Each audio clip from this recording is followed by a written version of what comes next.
Giannis just forced the Bucks in one of the craziest moves. They will pay Damian Lillard $23 million the next 5 years to not play basketball for them. Oh, it's tough to build an NBA roster trying to do it with $23 million less than everybody else. But they did it to sign Myles Turner. They opened up money to pay him in free agency, filling a big need in the roster. Brook Lopez just left for LA, and there are very few centers who are a perfect fit next to Giannis, but Turner is one. Plus, this hurts the Pacers for years, and they hate those people. Turner's just 29 years old, was key to their success making the finals, but is this going to work? Not even close. I am sorry, but Myles Turner isn't like a superstar player, but that is how they are paying him, because dude makes $27 million now, plus the $23 million of Dame's money. So it's like they're paying $50 million for Myles Turner. Do you know who makes $50 million? Last year, like Nikola Jokic, Kevin Durant. It's more than Giannis himself, but is having Myles Turner like having two Giannis-type players? Not even close. And you guys know the number one rule in this new CBA is to not have bad contracts. Well, they've got a heck of a bad one now. Not saying that Myles Turner isn't worth $28 million, but when you add it all together, no. So Giannis might stay for now, but how long till he realizes this mistake? But Chris Haynes already reported, hey, Giannis was not pleased with the team's decision to waive Damian Lillard. And right after that, Giannis posted, Mood 100, with the caption, I have no idea what's going on. What does that even mean? Does it mean he's not happy? Because if so, shut up, Giannis. Constantly pushes his team to go all in, so he can't complain when they do something crazy like this. First, rumors that he could leave, so they trade for Drew Holiday. Rumors again, trade for Damian Lillard. Then, oh, they're all out of ammo, no moves left. But out of nowhere, we have never seen a salary this big get waived. Nobody thought it was possible. So Giannis keeps getting away with this, but there's a problem. Pressuring your team only works if you plan to leave. Like LeBron forces his teams to spend all of their assets to compete, and then when they're no longer a contender, he's like, all right, guys, I'm out. It was fun. Go into another team. Have fun with that. But who cares? That's cool, right? Like, plenty of teams would love for LeBron to come do that with them. But if you plan to stay on the team, it doesn't really work. Like Dirk Nowitzki or Tim Duncan, they played the long game with their teams. Even Steph Curry, he doesn't pressure that much, allows Golden State to build in a smart way. Giannis is like burning it to the ground and then wondering like, how did this happen? So I am tired of Giannis threatening to leave, but not having the guts to actually go through with it. Like so many quotes like, oh, I don't want to be on the same team for 20 years and only win one chip. But did it ever feel like he was actually going to leave? No. So the Bucks did this to keep Giannis happy. And let's be honest, they actually have a golden opportunity next year. Celtics are dead with Jason Tatum's injury. Pacers are screwed with Tyrese Halliburton and now Myles Turner gone. So Milwaukee could potentially make the finals with some luck. They fill a valuable need at center, but they're not done yet. They still need perimeter defense, scoring outside of Giannis, and a point guard to help Giannis handle the ball. Maybe they go after Anthony Simons from Boston. All they would have to do is deal Kyle Kuzma in a clean swap. Chris Paul? I'll tell you who I don't feel bad for is Damian Lillard. The dude obviously didn't love living in Milwaukee away from his family.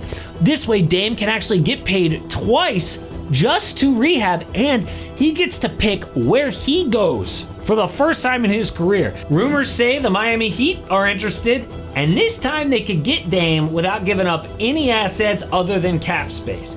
Dame's chances of winning a ring actually went way up with this. The Athletic actually reported he's at home, quote, elated about the move. Dude must have been legit miserable in Milwaukee. But I do feel bad for the Pacers. Can you imagine? You are one win away from the championship and then your owner goes cheap? How could he not pay the luxury tax to keep Myles Turner? Well, actually, there is a brand new NBA rule this year that forced this to happen. So Herb Simon owns the team, and he is a shopping mall billionaire. You know, not exactly a thriving industry, so he's a little cheap. That's cool. He hasn't paid the luxury tax for 20 years, but said, you know what, I will do it to keep this roster together. Then two things happened. Number one, Tyrese Halliburton got injured, so it kind of sucked to pay the luxury tax for a gap year. And two, this new luxury tax rule. Starting next season, for every dollar above the tax you spend, you have to pay an extra dollar up to $5.7 million. The next level is $5.7 million to $11.4. You owe $1.25 for every dollar above the tax, but then it gets insane. Level 3 jumps to $3.50 for every dollar you spend, and level 4 is $5 for every $1 you spend above the tax. So there is no way Herb Simon, a guy who hasn't paid the tax in 20 years, was going to be a level 3 or level 4 team. But check this out. Pacers salary cap, these are the guys under contract for Indy. And by the way, they've got to keep 14 players on the roster. That's an NBA rule, 14 minimum.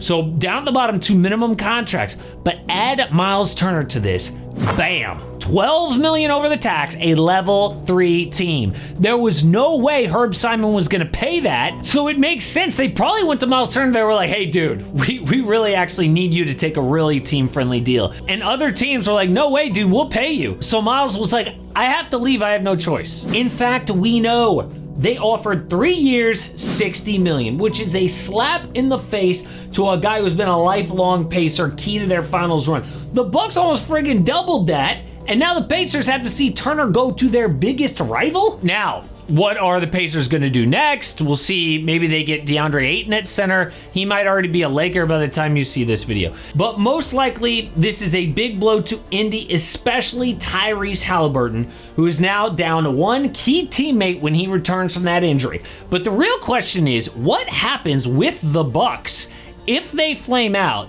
How bad is their situation really? Honestly, I think it's kind of genius, and here's why. Let's say Giannis realizes they've got no chance to win. Next year, they're not even a top 3 seed or something, and then team building beyond that's impossible with all of Dame's dead money on the books. So if Giannis does get traded, they also now have Myles Turner, who's got real value. And then at that point, if you're rebuilding, who cares if you have $23 million in dead money on the books? Rebuilding teams don't need big money anyway. It would be an excuse to suck and not pay for a good roster. Of course, in this scenario, the Bucks would need to trade for their own first-round picks back. But before this deal, they had Giannis and Dame to trade. And Dame had very little value as an injured 34-year-old. But they flip him for Myles Turner, who absolutely has value. So I love what Milwaukee is planning here. They are taking a wild swing to keep Giannis, but if that doesn't connect, then they get to start all over, dealing both Giannis and now Turner, who has value. But one guy on the Bucks who is in serious trouble is Malik Beasley. While in Milwaukee, feds are investigating him for betting on games. This is the third major scandal that we've had in the NBA lately, so I took a deep dive into the Malik Beasley situation to see how shady is this dude actually? Is he innocent? Or is his NBA career officially over?